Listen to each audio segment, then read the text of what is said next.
నమస్తే, welcome to career plus. Intermediate course పూర్తయిన తర్వాత ఏం చేయాలి, ఎక్కడ చదవాలి, ఏం చదవాలి అనేది ప్రతి తల్లిదండ్రుల ఆలోచన. ముఖ్యంగా ఇంజనీరింగ్ విద్య గురించి ఎక్కువ ఆలోచన ఉంటుంది. ఎందుకంటే ఎక్కడ మంచి విద్య లభిస్తోంది, పిల్లలకి మంచి విద్యతో పాటు క్యాంపస్ ప్లేస్మెంట్స్ అవకాశాలు ఎక్కడ ఉంటాయి అనేది ముఖ్య ఆలోచన. అటువంటి ట్రైనింగ్ ఎక్కడ లభిస్తోంది? సాంకేతిక విద్యారంగంలో ఆధునిక విద్యా ప్రణాళికను, సదుపాయాలను కలిగిస్తూ విద్యార్థులకు మంచి విద్యను అందిస్తున్న సంస్థ గురించి ఆలోచిస్తే ముందుగా మనందరికీ గుర్తొచ్చేది మన doctor RVR NRI institute of technology deemed to be university. మంచి ఆధునిక సదుపాయాలను కలిగి ఉండటమే కాకుండా ప్రపంచ స్థాయి విద్యను అందిస్తున్న మన doctor RVR NRI institute of technology deemed to be university ఇప్పుడు మన తెలుగు రాష్ట్రాల్లో ఎంతో మందికి అందుబాటులో ఉన్న ఫీజులతో ఆధునిక విద్యను అందిస్తున్న సంస్థ మన doctor RVR NRI institute of technology deemed to be university. Engineering విద్యకి ముఖ్యమైన ఇంక్యుబేషన్ ఫెసిలిటీ మరియు సెంటర్ ఫర్ ఎక్సలెన్స్తో పాటు ఐడియల్ ల్యాబ్ను కలిగి ఉండటమే కాకుండా దాంతో పాటు ఆధునిక కంప్యూటర్ వసతులు కలిగి ఉండి ఎన్నో ముఖ్యమైన కోర్సులు అయినటువంటి AIML, data science, cyber security and అలాగే కంప్యూటర్ సైన్స్ మరియు ఐటీ కోర్సులు ఇవన్నీ కూడా దీంట్లో ఉన్నాయి. మన doctor RVR NRI institute of technology deemed to be university vice chancellor professor KRS Sambasivarao గారిని అడిగి అలాగే ఈ సంస్థ యొక్క ప్రత్యేకతలు, అవలంబిస్తున్న ముఖ్య ప్రణాళిక కార్యక్రమాలను తెలుసుకుందాం. నమస్తే అండి. Welcome to TV9 studio. So mainly ఇప్పుడు ఇంటర్ అయిపోయిన తర్వాత ఏ కోర్స్ చేయాలి, కోర్స్ చేస్తే ఎక్కడ బాగుంటుంది అండ్ అలాగే దాని తర్వాత మనకి క్యాంపస్ ప్లేస్మెంట్స్ కానీ ఇవన్నీ ఎక్కడ బాగుంటాయి అనేది ప్రతి తల్లిదండ్రులకు ఉన్న ఆలోచన. సో దాని గురించి ఏం చెప్తారు? అసలు ఏ కోర్స్ తీసుకుంటే బాగుంటుంది, ఎలా చేస్తే బాగుంటుంది? ఇంటర్మీడియట్ స్ట్రీమ్ అనేది ఇప్పుడు 3 రకాలుగా వెళ్తూ ఉంటుంది. మొదటగా ఎంపీసీ స్ట్రీము, బైపీసీ స్ట్రీము, తర్వాత కామర్స్ ఎకనామిక్స్ స్ట్రీమ్ కూడా 3 స్ట్రీమ్స్ ఉన్నాయి. ఎక్కువ మంది పిల్లలు 2,80,000 మంది పిల్లలు ఆల్మోస్ట్ ఇంజనీరింగ్కే ఆప్ట్ చేస్తూ ఉన్నారు. 1,00,000 మంది బైపీసీ స్ట్రీమ్లో ఆప్ట్ చేస్తూ ఉన్నారు. రిమైనింగ్ ఒక 60,000 కామర్స్ ఎకనామిక్స్ స్ట్రీమ్లో ఉన్నారు. సో ఎక్కువగా ఇంజనీరింగ్ స్ట్రీమ్ మీదే మన ఆంధ్రప్రదేశ్, తెలంగాణ రాష్ట్రాల్లో ఎక్కువ మక్కువ చూపిస్తూ ఉండటం జరుగుతూ ఉంటుంది. దీంట్లో ఈ మధ్యకాలంలో ఎక్కువగా కంప్యూటర్ సైన్స్, దానికి మోడర్న్ డెవలప్మెంట్స్ ఉన్నటువంటి subjects like artificial intelligence, cyber security, data science, artificial intelligence and machine learning అనే కోర్సులు, డేటా సెక్యూరిటీ, ఈ విధమైనటువంటి కోర్సుల మీద ఎక్కువగా ప్రేమ చూపించడం జరుగుతూ ఉంది. అది కాకుండా ఎక్కువగా electronics and communication engineering, electrical engineering, అంతేకాకుండా కోర్ సబ్జెక్ట్స్ ఇంజనీరింగ్ చేసినా కూడా ఆర్టిఫిషియల్ ఇంటెలిజెన్స్ ట్రైనింగ్ తీసుకుంటూ పిల్లలకు మంచి అవకాశాలు వస్తూ ఉన్నాయి. ఎందుకంటే ప్రపంచం మొత్తం కూడా ఇప్పుడు ప్రొడక్షన్ టెక్నాలజీ, మెటీరియల్ టెక్నాలజీ మీద ఎక్కువగా ఆర్టిఫిషియల్ ఇంటెలిజెన్స్ ప్రభావం ఎక్కువగా ఉన్నది కాబట్టి అది తప్పనిసరిగా ఏఐ ట్రైనింగ్ అనేది అవసరం ఉంది. ప్రపంచవ్యాప్తంగా ఈ ఇంజనీరింగ్ కోర్సులు చాలా చేంజెస్ వచ్చేసాయి. సో ఆ చేంజెస్ ఏంటి అండ్ అలాగే వాటి అవసరాలు ఏంటి, దానికి తగ్గట్టు మనం ఎలా చేంజ్ అవ్వాలి ఒకసారి చెప్తారు? ఈ సాంకేతిక విప్లవం ఎక్కువ జరుగుతూ ఉండటం వలన ప్రొడక్షన్ టెక్నాలజీ, మెటీరియల్ సైన్స్, అంతేకాకుండా ఈ విధమైనటువంటి క్లైమాటిక్ చేంజ్, ఈ విధమైనటువంటి అనేక రంగాల్లో ఆర్టిఫిషియల్ ఇంటెలిజెన్స్ అనేది ఎక్కువగా ప్రభావం చూపుతూ ఉండటం వలన ప్రొడక్షన్ ఇంప్రూవ్ అవటమే కాకుండా వాటి యొక్క టెక్నాలజీ ఇంప్రూవ్మెంట్, ఫర్దర్ గ్రోత్ కూడా దాంట్లో ఎక్కువ అవకాశాలు ఉన్నాయి. అందువల్ల ఇప్పుడు మారుతున్న పరిస్థితులకు అనుకూలంగా ఏ ఇంజనీరింగ్ కోర్స్ చదివినా కూడా ఆర్టిఫిషియల్ ఇంటెలిజెన్స్లో ట్రైనింగ్ తీసుకునేటట్లయితే తప్పనిసరిగా మంచి అవకాశాలు రావడానికి పిల్లలకి, స్టూడెంట్స్ అందరికీ కూడా మంచి అవకాశాలు ఉంటాయి అన్నమాట. సో ప్రజెంట్ ఇప్పుడు ఆర్టిఫిషియల్ ఇంటెలిజెన్స్ వచ్చిన తర్వాత చాలా చేంజెస్ వచ్చేసాయి ప్రతి దాంట్లో కూడా. సో ఈ ఎఫెక్ట్ ఇంజనీరింగ్ స్టూడెంట్స్ మీద ఎలా ఉంటుంది, వాళ్ళు తీసుకునే కోర్సెస్ మీద ఎలా ఉంటుంది, అసలు ఆర్టిఫిషియల్ ఇంటెలిజెన్స్ ప్రభావం ఎంతవరకు ఉంది? కంప్యూటర్ సైన్స్లో భాగాలు ఇవన్నీ కూడా artificial intelligence, machine learning, data security అనేది ఇవి తీసుకోవడం వల్ల పిల్లలకి ఏంటంటే ఉద్యోగ అవకాశాలు పెంపొందడమే కాకుండా వాళ్ళకి కంప్యూటర్ సైన్స్లో అడ్వాన్స్డ్ టెక్నాలజీస్ నేర్చుకోవడం వలన ప్రతి రంగంలోనూ కూడా వితౌట్ ఆర్టిఫిషియల్ ఇంటెలిజెన్స్ ఏ విధమైనటువంటి గ్రోత్ కనపట్లేదు కాబట్టి తప్పనిసరిగా మంచి అవకాశాలు ఉంటాయి వాళ్ళకి. అందువలన పిల్లలందరూ కూడా ఏ ఇంజనీరింగ్ కోర్స్ చదివినా, even any kind of subject, science and technology కోర్సులు ఏది తీసుకున్నా కూడా ఆర్టిఫిషియల్ ఇంటెలిజెన్స్లో ట్రైనింగ్ తీసుకోవడం. ఎందుకంటే ముఖ్యంగా ఈ రోజున చూస్తూ ఉంటే మనం చాట్ జీపీటీ కానీ, జెమినీ యాప్ కానీ ఇట్లా దేంట్లో ఉపయోగించి ప్రతి వాళ్ళు కూడా వాళ్ళకి కావాల్సినటువంటి ఇన్ఫర్మేషన్ తయారు చేసుకోవటమే కాకుండా వాళ్ళు దాన్ని లేటెస్ట్ నాలెడ్జ్ని గెయిన్ చేసుకోవడం కూడా జరుగుతూ ఉంది. ఆర్టిఫిషియల్ ఇంటెలిజెన్స్ ప్రతి దాంట్లో ఇప్పుడు వాడటం కూడా జరుగుతూ ఉంది. ఈ ఆర్టిఫిషియల్ ఇంటెలిజెన్స్ గురించి మాట్లాడుతున్నప్పుడు పేరెంట్స్లో కూడా ఒక భయం వచ్చేసింది. ఎందుకంటే ఈ ఏఐ వచ్చిన తర్వాత జాబ్స్ ఎలా ఉంటాయి, ఇంజనీరింగ్ చేసిన తర్వాత వాళ్ళకి ఏ విధంగా ఉంటుంది, ఇన్ని ఇయర్స్ కష్టపడి చదివిన తర్వాత ఈ ఏఐ ఎఫెక్ట్ వల్ల చాలా ఇబ్బందులు పడాల్సిన సిచ్యువేషన్ కూడా చూస్తున్నాం. సో ఏ విధంగా ఉంటుంది ఇప్పుడు వీళ్ళు తీసుకున్న కోర్స్ బట్టి, అండ్ అలాగే నెక్స్ట్ ప్లేస్మెంట్స్ వచ్చిన తర్వాత ఎలా ఉంటుంది అసలు? చాలామంది పేరెంట్స్లోనే కాదు, ఎడ్యుకేటెడ్ పీపుల్లో కూడా ఈ ఏఐ రావటం వలన, ఆర్టిఫిషియల్ ఇంటెలిజెన్స్ అనే ప్రభావం వలన ఉద్యోగ అవకాశాలు ఎట్లా ఉంటాయి, ఏ విధంగా తగ్గిపోతాయి అనే భయం ఒకటి ఆల్రెడీ పెంపొందుతూ ఉంది. కానీ ఎప్పటికైనా కోర్ ఇంజనీరింగ్ సబ్జెక్ట్స్లో బాగా గ్రోత్ అనేది డెవలప్మెంటు, ప్రొడక్టివిటీ అన్నీ కూడా చూసుకునేటట్లయితే అవి ఆర్టిఫిషియల్ ఇంటెలిజెన్స్ ఎడిషనల్గానే ఉపయోగపడుతుంది. కాబట్టి దాని యొక్క ప్రభావం ఉద్యోగ అవకాశాల మీద ఎక్కువగా ఉంటుందని నేను అనుకోవట్లేదు. ఎందుకంటే డెఫినెట్గా ఈ ప్రొడక్షన్ టెక్నాలజీస్ ఎప్పటికైనా సరే మెటీరియలిస్టిక్ టెక్నాలజీస్ ఉన్నంతకాలం మనకి మా సొసైటీకి అవసరం ఉన్నంతకాలం ఈ తప్పనిసరిగా ఎంత గ్రోత్ వచ్చినా కూడా పిల్లలకి తప్పనిసరిగా వాళ్ళకి ఉద్యోగ అవకాశాలు ఎటువంటి పరిస్థితుల్లో తగ్గవని నా అభిప్రాయం. సో సాంబశివరావు గారు, కమింగ్ టు మన ఆర్వీఆర్లో సో ఎలాంటి కోర్సులు అందిస్తున్నారు? సో ఇప్పుడు అడ్మిషన్స్ అవుతూ ఉన్నాయి. సో స్టూడెంట్స్ అందరూ కూడా ఏ కోర్స్ తీసుకోవాలి అని స్టూడెంట్స్ కన్నా ఎక్కువ పేరెంట్స్కి ఎక్కువ ఉంటుంది. సో మీరు ఎలా వాళ్ళని కన్విన్స్ చేస్తారు? ఏ స్టూడెంట్కి ఏ కోర్స్ బాగుంటుందని ఎలా డిసైడ్ చేస్తారు? ఎలా ఉంటుంది అసలు ప్రాసెస్? కంప్యూటర్ సైన్స్ మీద 5 బ్రాంచెస్ ఉన్నాయి. Computer science and engineering, computer science artificial intelligence, computer science artificial intelligence and machine learning, computer science and data science, and computer science and cyber security and information technology. ఇవి కాకుండా core engineering subjects అయినటువంటి electronics and communication engineering and electrical and electronics engineering and civil engineering, mechanical engineering కాకుండా ఈ సబ్జెక్ట్స్తో పాటు మాకు pharmacy, B pharmacy, pharm D and M pharmacy courses, అన్ని engineering బ్రాంచుల్లో ఎంటెక్ కోర్సెస్ కూడా ఉన్నాయి.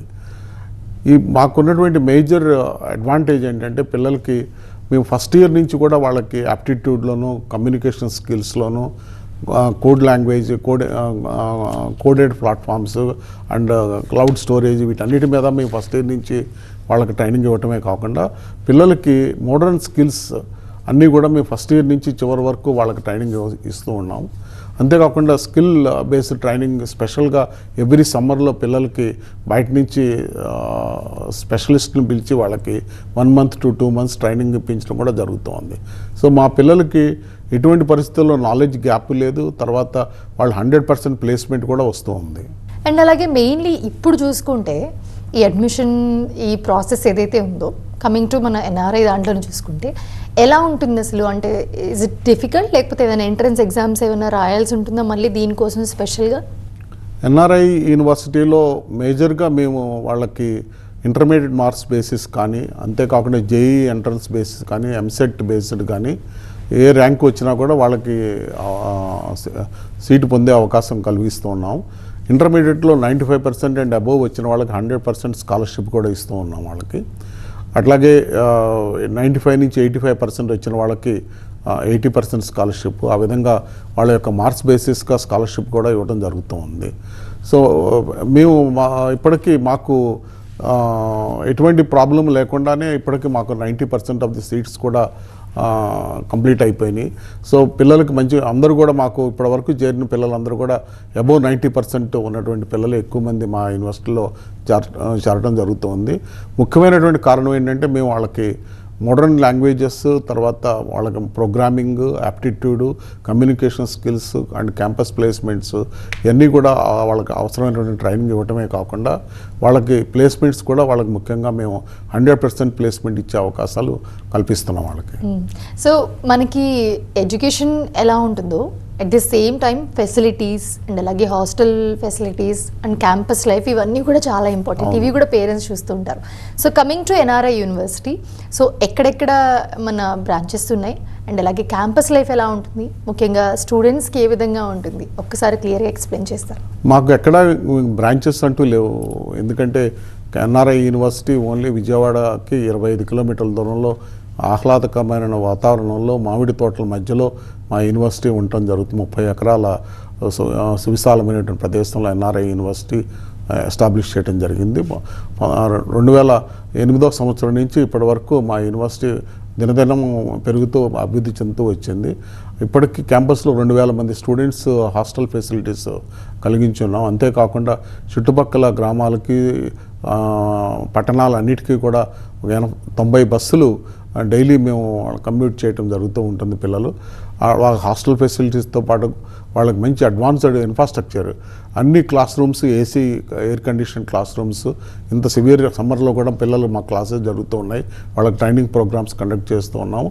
తర్వాత మోడర్న్ కంప్యూటర్ ఫెసిలిటీస్ అన్నీ కూడా వాళ్ళకి ఇవ్వడం జరిగింది. అన్ని ల్యాబొరేటరీస్, కోర్ ఇంజనీరింగ్లో కూడా అడ్వాన్స్డ్ ల్యాబొరేటరీస్ అన్నీ కూడా ప్రొవైడ్ చేయడం జరిగింది. సో ఒకే ఒక్క క్యాంపస్ మాది, మెయిన్ క్యాంపస్ అదే, మెయిన్ అండ్ అదే మేజర్ క్యాంపస్ అది మాది విజయవాడ దగ్గరలో ఉంటుంది మేడం. సో ఎలా ఉంటుంది సాంబశివరావు గారు, క్యాంపస్ లైఫ్ ఎలా ఉంటుంది, ముఖ్యంగా అమ్మాయిలు ఉంటారు, సో ఎంతమంది స్టూడెంట్స్ ఉంటారు, ఏ విధంగా ఉంటుంది?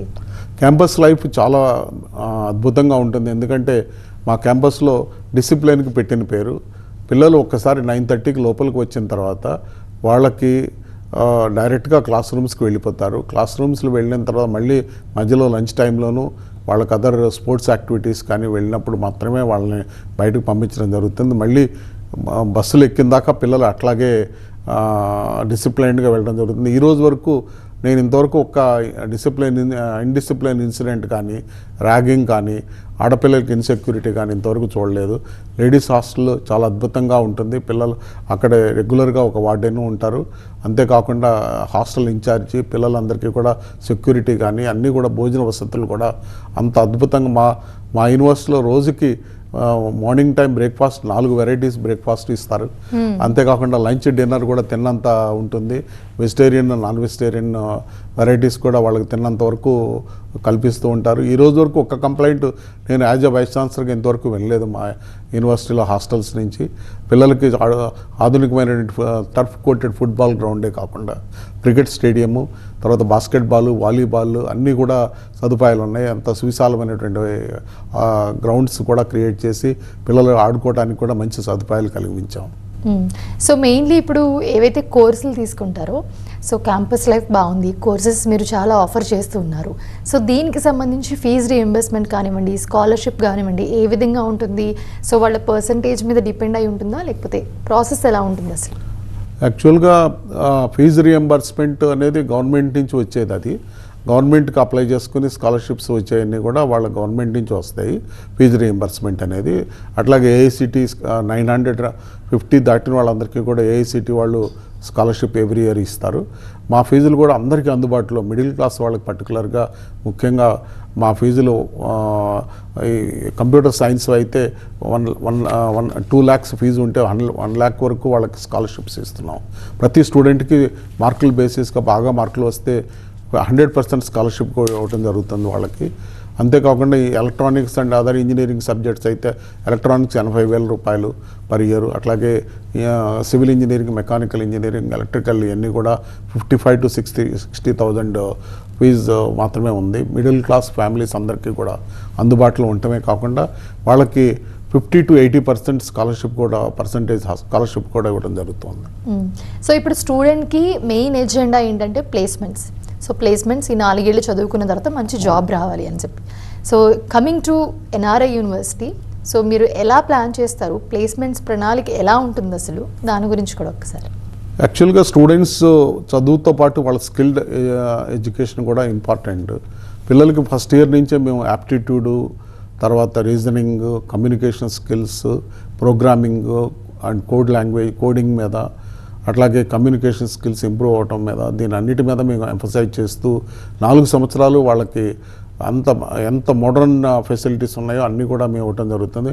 మాకున్నటువంటి ఇంగ్లీష్ ఫ్యాకల్టీ రెగ్యులర్గా ఇంగ్లీష్ కమ్యూనికేషన్ స్కిల్స్ ఇంప్రూవ్ చేయడానికి వర్కౌట్ చేస్తూ ఉంటారు. అట్లాగే రీజనింగ్, మ్యాథమెటిక్స్ పీపుల్ కానీ, రీజనింగ్ ఈ యాప్టిట్యూడ్ ఎట్లా ఉంటుంది, కమ్యూనికేషన్ స్కిల్స్ కూడా కంటిన్యూస్గా డెవలప్ చేయడం జరుగుతుంది. అట్లాగే బయట నుంచి స్కిల్ బేస్డ్ ట్రైనింగ్ కూడా మేము బయట కంప్యూటర్ ఆర్గనైజేషన్స్ నుంచి, ఇండస్ట్రీస్ నుంచి పిలిచి వాళ్ళకి ఇండస్ట్రీ ట్రైనింగ్ ఇవ్వటమే కాకుండా క్లౌడ్ స్టోరేజ్ మీద, తర్వాత వాళ్ళకి కోడ్ లాంగ్వేజ్ మీద, కోడెడ్ ప్లాట్ఫామ్స్ ఇవన్నీ కూడా వాళ్ళకి మేము బాగా అడ్వాన్స్డ్ స్కిల్స్ నేర్పడమే కాకుండా వాళ్ళకి ఎవరికన్నా కూడా తక్కువ లేకుండా మేము world class infrastructure, world class training కూడా ఇవ్వడానికి మేము అన్ని విధాలా వాళ్ళకి కృషి చేస్తూనే ఉంటాం. ఈ ఫ్యాకల్టీ కానివ్వండి, లేకపోతే మీ టీమ్ కానివ్వండి, వాళ్ళ ప్రణాళిక ఏ విధంగా ఉంటుంది? ఎందుకంటే ఇంతమంది స్టూడెంట్స్ని క్యాంపస్ ప్లేస్మెంట్స్లో మంచి ప్లేసెస్ రావాలి, మంచి జాబ్స్ రావాలి, అండ్ ప్రణాళికాబద్ధంగా ఉండాలి, చాలా డిసిప్లైన్గా ఉండాలి, ఎడ్యుకేషన్లో ఎలాంటి ఇది రావద్దు. సో వీటన్నింటికి సంబంధించి మీరు ఎలా కేర్ తీసుకుంటారు ఏంటి? మా దగ్గర ఫ్యాకల్టీ అందరూ కూడా బాగా ట్రైనింగ్ అయినటువంటి ఫ్యాకల్టీ, అడ్వాన్స్డ్ ట్రైనింగ్తో పాటు వాళ్ళు మోస్ట్ ఎక్స్పీరియన్స్డ్ ఫ్యాకల్టీ మా దగ్గర ఉన్నారు. క్యాంపస్లో మా యూనివర్సిటీ స్థాపించిన దగ్గర నుంచి కూడా మా దగ్గర ఉన్నటువంటి ఫ్యాకల్టీ అందరూ కూడా బాగా ట్రైన్ అయ్యి ఉన్నారు. వీళ్ళు అంతేకాకుండా మొదటి నుంచి మా ఫస్ట్ ఇయర్లో జాయిన్ అయినప్పటి నుంచి, ఫర్ ఎగ్జాంపుల్ ఈ సంవత్సరం అడ్మిషన్స్ ఆల్మోస్ట్ 80% అయిపోయింది. ఆల్రెడీ మేము బూట్ క్యాంప్ ఒకటి పెట్టి కొత్తగా జాయిన్ అయిన వాళ్ళందరికీ అడ్వాన్స్డ్ స్కిల్స్ ఒక్కొక్క లాంగ్వేజ్ మీద వాళ్ళకి మేము నేర్పుతూ వస్తున్నాం. ఆల్రెడీ స్టార్ట్ చేసి ఈ వారంలో బూట్ క్యాంప్ పెట్టాం కొత్తగా ఫస్ట్ ఇయర్ జాయిన్ అయిన వాళ్ళకి. అదర్ ఇన్స్టిట్యూషన్స్లో ఇంతవరకు అడ్మిషన్స్ కూడా స్టార్ట్ కాలేదు, బట్ మా దగ్గర ఆల్రెడీ అడ్మిషన్స్ అయిపోవటమే కాకుండా మా దగ్గర జాయిన్ అయిన పిల్లలకి బూట్ క్యాంప్ పెట్టి వాళ్ళందరికీ 3 days ప్రోగ్రామ్ బూట్ క్యాంప్ ఒకటి పెట్టి అట్లా ఒక్కొక్క లాంగ్వేజ్ మీద ట్రైనింగ్ ఇస్తూ వాళ్ళందరికీ కూడా మంచి అడ్వాన్స్డ్ అవేర్నెస్ తీసుకురావడమే కాకుండా ఫస్ట్ ఇయర్ నుంచి వాళ్ళకి అన్ని స్కిల్ డెవలప్మెంట్ ప్రోగ్రామ్స్ మీద, అంటే ముఖ్యంగా ఎంఫసైజ్ చేస్తూ ప్రోగ్రామింగ్ మీద, వాళ్ళకి కోడ్ లాంగ్వేజెస్ మీద, వాళ్ళకి కమ్యూనికేషన్ స్కిల్స్ మీద ఫస్ట్ ఇయర్ నుంచి ఎవ్రీ ఇయర్ వాళ్ళకి ట్రైనింగ్ ఇస్తూ ఉండి, ఇంటర్నల్ ప్రాజెక్ట్స్ చేయిస్తూ ఉండి, బయటకు కూడా ఇంటర్న్షిప్ ట్రైనింగ్ ఇండస్ట్రీస్కి పంపించడం, పెయిడ్ ఇంటర్న్షిప్ ఎక్కువగా ముఖ్యంగా కాన్సన్ట్రేట్ చేయడం జరుగుతూ ఉంది. ఆ విధంగా చేయడం వల్ల పిల్లలందరూ కూడా బాగా వెల్ ట్రైన్ అయ్యి బయట నుంచి వచ్చిన పిల్లలందరూ కూడా వాళ్ళు మంచి సాటిస్ఫాక్టరీగా ఈ రోజు వరకు మా క్యాంపస్లో ఒక్కళ్ళకు కూడా డిస్సాటిస్ఫాక్షన్ లేదు. క్యాంపస్ ట్రైనింగ్ మీద కానీ, క్యాంపస్ ప్లేస్మెంట్స్ మీద కానీ, మేము ఇచ్చేటువంటి మోటివేషన్ మీద కానీ, మా ఫ్యాకల్టీ యొక్క కాంట్రిబ్యూషన్ కానీ ఎక్కడ చిన్న కంప్లైంట్ కూడా లేదు. మా వాళ్ళందరూ కూడా మోస్ట్ స్టూడెంట్స్ అందరూ చాలా హ్యాపీగా ఉన్నారు. హాస్టల్ గురించి మాట్లాడదాం సాంబశివరావు గారు. సో అమ్మాయిలకి ఎక్కువ హాస్టల్ గురించి ఎక్కువ ఆలోచిస్తారు పేరెంట్స్ అందరూ కూడా, ఇప్పుడు అబ్బాయిలు కూడా ఆలోచిస్తున్నారు. సో హాస్టల్ ఫెసిలిటీస్ ఏ విధంగా ఉంటాయి? సో ఎంత ఆక్యుపైడ్ ఉంటుంది ఏంటి? మాకు హాస్టల్ ఫెసిలిటీస్లో అందరికీ అందుబాటులో ఉండేటట్టుగా నాన్ ఏసీ హాస్టల్ అకామిడేషన్ ఉంది, ఏసీ అకామిడేషన్ ఉంది.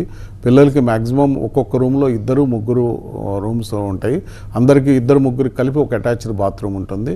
ఆ విధంగా అన్ని రూమ్స్ కూడా అడ్వాన్స్డ్ ఫెసిలిటీస్ ఉండటమే కాకుండా hot water facility, bathroom tiles, room tiles అన్నీ కూడా ఇచ్చి, ఎయిర్ కండిషన్ ఫెసిలిటీ ఇవ్వటమే కాకుండా డైనింగ్ హాల్స్లో కూడా మోడర్న్ కిచెన్ ఫెసిలిటీస్ ఇవ్వటమే కాకుండా వాళ్ళకి ఫుడ్ కూడా టైమ్లీ ఇవ్వటం, బయటకు వెళ్ళి వాళ్ళు ఇంకా ఏదైనా కొనుక్కోవాలనే అవసరం కూడా కలిగించకుండా వాళ్ళకి మేము ఎంత సఫిషియెంట్గా కావాలో అన్ని food supply time to time supply చేయడం జరుగుతుంది. బట్ అది కాకుండా కూడా కొన్ని పిల్లలకి ఫాస్ట్ ఫుడ్స్ మీద ఎక్కువ మక్కువ ఉంటుంది కాబట్టి కొన్ని ఫాస్ట్ ఫుడ్ రెస్టారెంట్స్ కూడా క్యాంపస్లో అవకాశం ఇచ్చాము. పిల్లలకి జ్యూస్ అన్నీ కూడా స్టాల్స్ అన్నీ కూడా ఉన్నాయి. బట్ మేజర్గా ఏంటంటే మా క్యాంపస్ గ్రీనిష్ ఎన్విరాన్మెంట్, ఎందుకంటే అన్ని మామిడి చెట్లతో ఉండి మాకు టెంపరేచర్ కూడా బయట కన్నా కూడా 3 to 5 degrees తక్కువ ఉంటుంది. అందువల్ల పిల్లలందరూ కూడా ఎప్పుడు కూడా ఎయిర్ కండిషన్ లేకపోయినా కూడా హ్యాపీగా ఉండటం జరుగుతుంది. రీజనబుల్ హాస్టల్ ఫీజు 75,000తో 12 months food, accommodation and washing everything 75,000లో ఇవ్వడం జరుగుతుంది.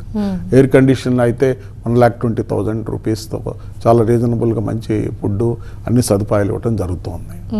అడ్మిషన్ ఎలా ఉంటుంది, ప్రాసెస్ ఎలా ఉంటుంది? సో ఎక్కువ హయ్యర్ మార్క్స్ వచ్చిన వాళ్ళకి మీరు కాలేజ్ నుంచి ఏమైనా కల్పిస్తున్నారా ఏంటి? తప్పకుండా, ఎందుకంటే మేము మా అడ్మిషన్ అనౌన్స్మెంట్ అంతా కూడా యూనివర్సిటీ వెబ్సైట్లో ఉంటుంది ఎవ్రీ ఇయర్.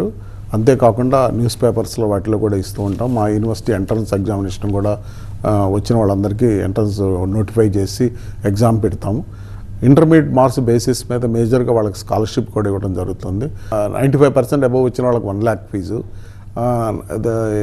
75 to 85% వచ్చిన వాళ్ళకి 1,20,000 ఫీజు, అట్లాగే 60 to 75% వచ్చిన వాళ్ళకి 1,60,000 ఫీజు. ఆ విధంగా ఫీజు స్ట్రక్చర్ ఇవ్వడం జరుగుతుంది. మా క్యాంపస్లో ఈవెన్ పిల్లలు ఎవరైనా వచ్చి ఎకనామికల్గా పూర్గా ఉన్నటువంటి వాళ్ళు ఉన్నట్లయితే మా చైర్మన్ గారు ఆయన వాళ్ళకి ఇంకా కన్సెషన్ ఇవ్వడం కూడా జరుగుతూ ఉంటుంది. అట్లా ఆ విధంగా చేయటం వలన ఎడ్యుకేషన్లో కాంప్రమైజ్ అవ్వకపోవటం వలన మా క్యాంపస్లో ఇప్పుడు ఆల్మోస్ట్ 90% సీట్స్ కూడా అయిపోయినాయి. మాకు ఈ సంవత్సరం చాలా రష్ ఉంది. ఇప్పుడు అందరూ కూడా ఇప్పటివరకు జాయిన్ అయిన వాళ్ళందరూ కూడా 900 మార్క్స్ అబవ్ వచ్చిన వాళ్ళే. సో మంచి క్వాలిఫైడ్ పీపుల్, తర్వాత ఇంటెలిజెంట్ స్టూడెంట్స్, మంచి హైలీ మెరిటోరియస్ స్టూడెంట్స్ మా యూనివర్సిటీలో జాయిన్ అవ్వడం జరుగుతుంది. ఇంకొక 3-4 డేస్లో మా సీట్స్ అన్నీ కూడా అయిపోతాయి అన్నమాట. ఒకవేళ దరఖాస్తు చేసుకోవాలంటే ఆన్లైన్లోకి వెళ్ళి అప్లై చేసుకుంటే సరిపోతుంది. ఆన్లైన్లో అప్లై చేసుకుని వాళ్ళు దాంట్లో ఆన్లైన్ అప్లికేషన్ సబ్మిట్ చేస్తే ఇమీడియట్గా వాళ్ళు కాల్ చేసి పిలిపించడం జరుగుతుంది. వాళ్ళకి మంచి మార్కులు ఉన్న వాళ్ళు వీళ్ళే కాల్ చేసి పిలుస్తారు కూడా మా వాళ్ళు. సో ఇప్పుడు స్టూడెంట్స్ చాలా మంది ఉంటారు కాబట్టి వాళ్ళు ఏ స్కిల్ మీద ఎక్కువ ఫోకస్ చేస్తే వాళ్ళకి చాలా ప్లస్ అవుతుంది అంటారు, మీరేం చెప్తారు?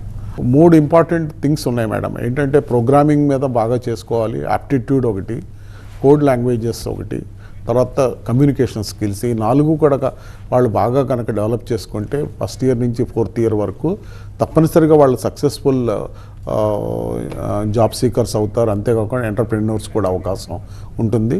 సో ఈ 4 స్కిల్స్ని మేము ఫస్ట్ నుంచి కూడా ఎంఫసైజ్ చేస్తూ వాళ్ళకి ట్రైనింగ్ ఇవ్వడం జరుగుతూ ఉంది. Thank you so much Sambasivarao గారు for joining with us. Engineering కోర్సుల గురించి అండ్ అలాగే చాలా డిఫరెంట్ టైప్స్ ఆఫ్ సబ్జెక్ట్స్ గురించి మాతో షేర్ చేసుకున్నందుకు థ్యాంక్ యూ సో మచ్. నమస్కారం. చూస్తారుగా, ఇది వాల్టీ కెరీర్ ప్లస్. చూస్తూనే ఉండండి TV9.